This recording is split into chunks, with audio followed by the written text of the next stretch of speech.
napapansin sa iyong mga kapaligiran. Kay dumi na ng hangin, pati na ang mga ilog natin. Hindi nga masamang pag-unlad at malayo-layo na rin ang ating narating. Ngunit masdan mo ang tubig sa dagat, dati kulay asul, ngayon'y naging itim. Ang mga duming ating ikinalat sa hangin, sa langit, huwag na nating paabutin. Upang kung tayo'y pumanaw man sa sariwang hangin, sa langit natin matitikman. Mayroon lang akong hinihiling, sa aking pagpanaw sana ay tag-ulan. Gitara ko ay aking dadalhin, upang sa ulap na lang tayo magkantahan.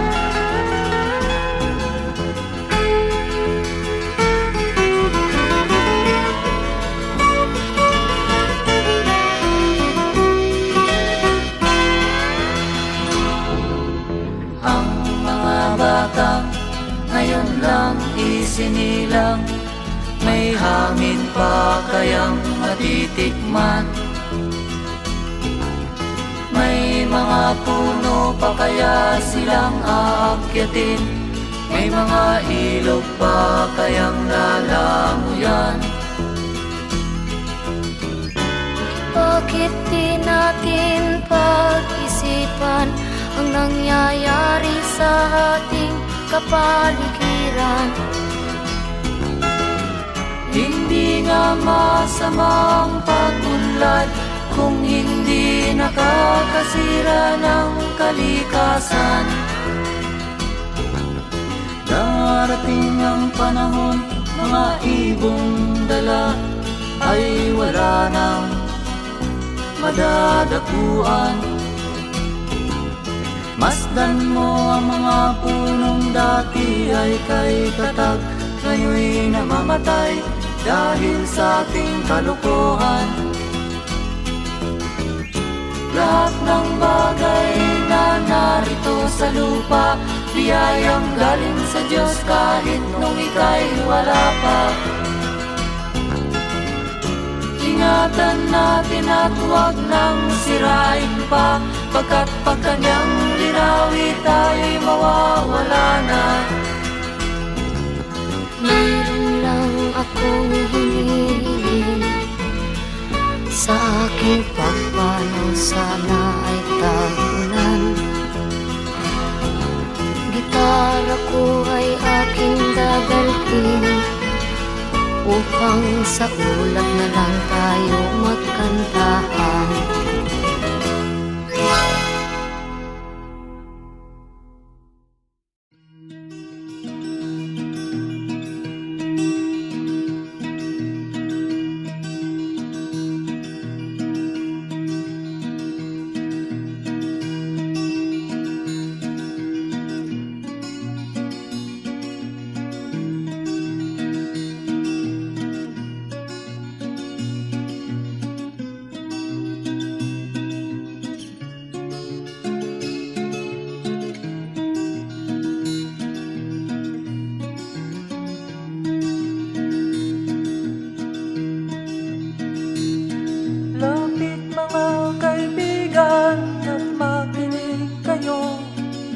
Ako'y may dala-dalang balita galing sa bayan ko. Nais kong ipamahagi ang mga kwento at mga pangyayaring nagaganap sa lupang pinangako. Ang lupang pinanggalingan ko'y may bahin ng dugo, may mga mga lorong di makalipad, nasa hawlang ginto. May mga punong walang dahon, mga pusong di makakibo, sa mga pangyayaring nagaganap sa lupang pinangako.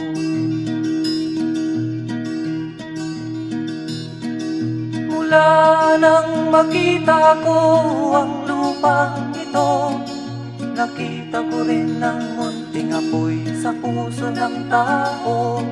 Ginatungan ng mga kabulukan hanggang sa lumago. Ngayon ang puso'y may takot sa lupang ipinangako. Lapit mga kaibigan at makinig kayo, ako'y may dala-dalang balita galing sa bayan ko. Nais kong ipamahagi ang mga kwento at mga pangyayaring nagaganap sa lupang ipinangako. Dati-rati ang mga bukid ay kulay ginto. Dati-rati ang mga ibon singlaya ng tao. Dati-rati ay katahimikan ang musikang nagpapatulog sa mga batang walang muwang sa mundo.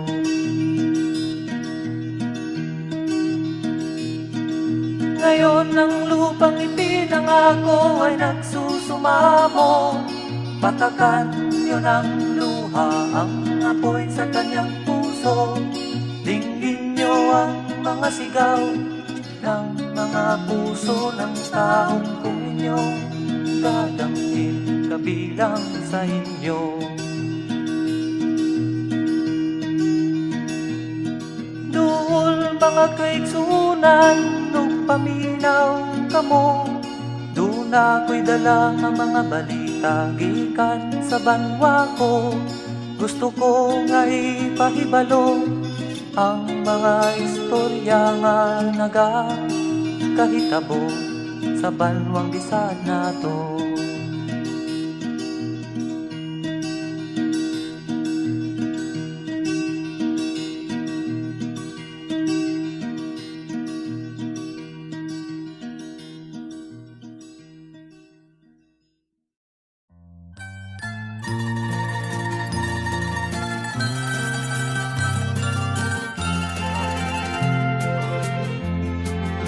Sa gitna ng dilim, ako ay nakatanaw ng ilaw na kay panglaw. Halos di ko makita. Tulungan mo ako, ituro ang daan, sapagkat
salaysay at may kahulugan na dapat mapansin at maintindihan. Kahit sino ka man ay dapat malaman na dito sa mundo ikaw ay tuldok lang. Kahit na ang araw sa kalangitan, siya ay tuldok lamang sa kalawakan. Lahat ng bagay ay tuldok ang pinanggalingan, at kung masdang mabuti, tuldok ang uuwian.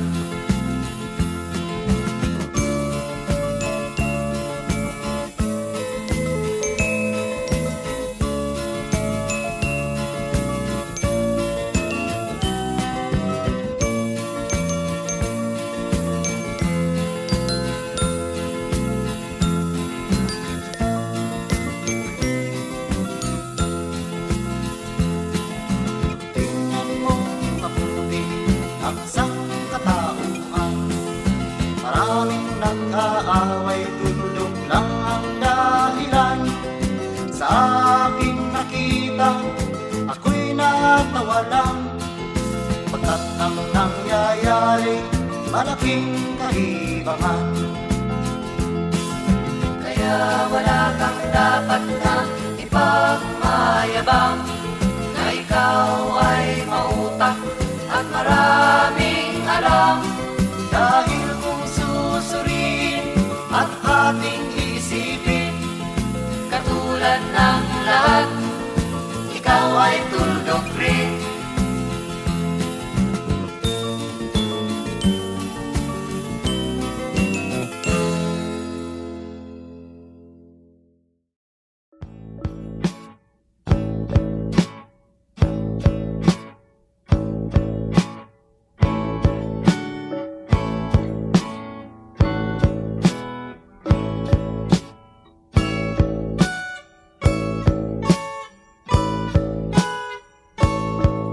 Ayon sa kasulatan, ayon sa mga nakaraan, ayon sa mga nangyayari noon at sa nangyayari ngayon, tayong mga Pilipino raw ay may ugaling magnanakaw. Mula pa nung unang panahon hanggang sa kasalukuyan, ito kaya'y totoo. Ito kaya'y nangyayari, ito kaya'y nangyayari noon, nangyayari din kaya ngayon. Ito kaya'y dahil na rin sa ating katamaran, hindi tapat sa gawain at sa iba'y nakikinabang. Tingnan mo ang iyong sarili, suriin mo ang iyong ginagawa. Ikaw ba'y isang magnanakaw, ang taong mapagsamantala? Hindi nagpapapawis, hindi lumuluha, ginagamit ang galing sa hindi tamang gawa.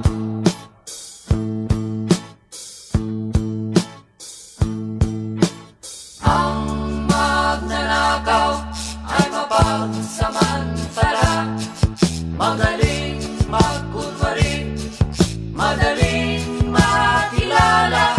Balat kayong ginagamit kahit hindi sa pirata, magnanakaw pa rin ang nakikita sa kanya.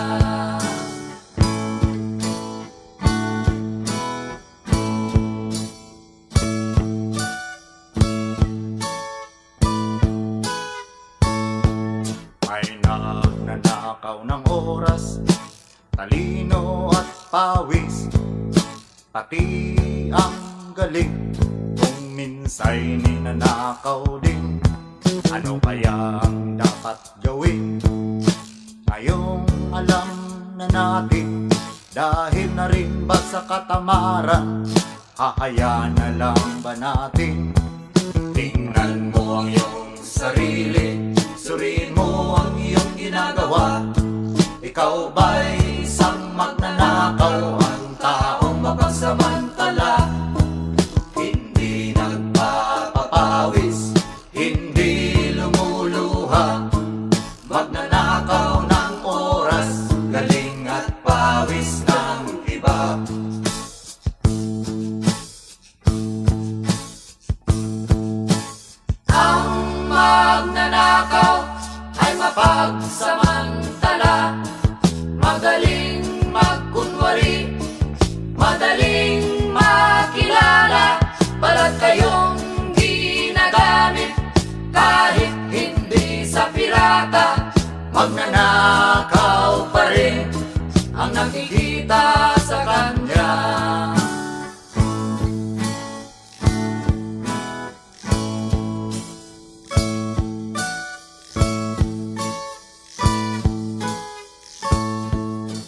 Ayon sa kasulatan, ayon sa mga nakaraan, ayon sa mga nangyayari noon at sa nangyayari ngayon, tayong mga Pilipino raw ay may ugaling magnanakaw mula pa noong unang panahon hanggang sa kasalukuyan.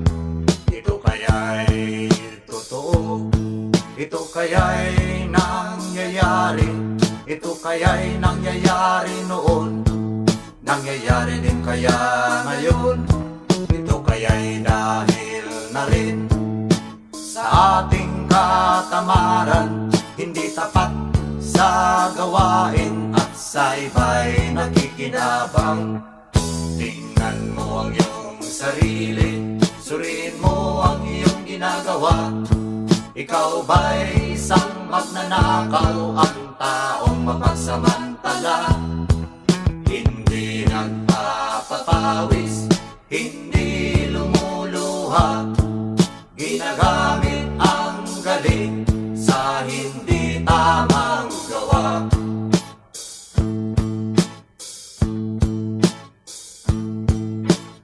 Ang magnanakaw ay mapagsamantala, magaling magkunwari, madaling makilala, balat kayong ginagamit kahit hindi sa pirata. Magnanakaw pa rin ang nakikita sa kanya.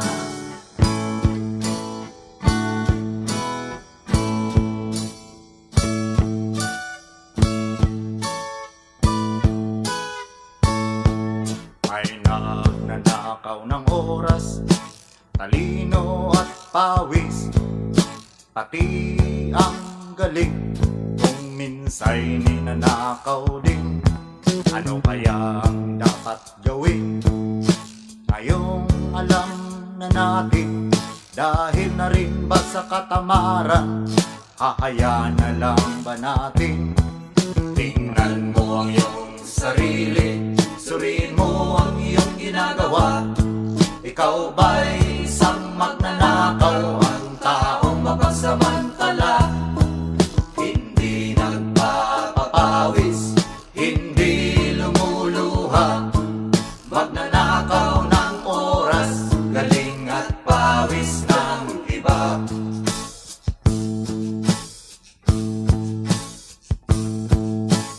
Ang magnanakaw ay mapagsamantala, magaling magkunwari, madaling makilala, balat kayong ginagamit kahit hindi sa pirata.